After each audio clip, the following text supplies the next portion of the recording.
Hey guys, I'm Will. And I'm Liv. And we're both student public relations writers at Champlain College. And we're here today to give you a special insight on what Res Hall life is all about on campus.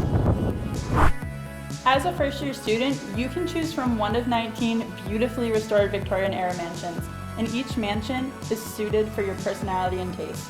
And with Wi-Fi, laundry accessibility, and heating across campus, some of our Res Halls also feature air conditioning and wheelchair accessibility. Here's some of our first-year residence halls. Jensen Hall is an awesome place to live. It's not your ordinary res hall. It's an actual Victorian-era mansion with incredible views of Lake Champlain. The RAs here do a great job of helping their residents, and it makes living on campus an amazing experience.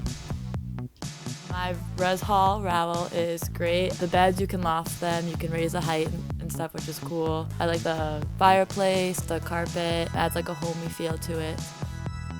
So that's that, just a taste of what life could be like for you at Champlain College. If you would like more information about first-year housing, visit champlain.edu/reslife. Thanks for watching, and we hope to see you around campus soon.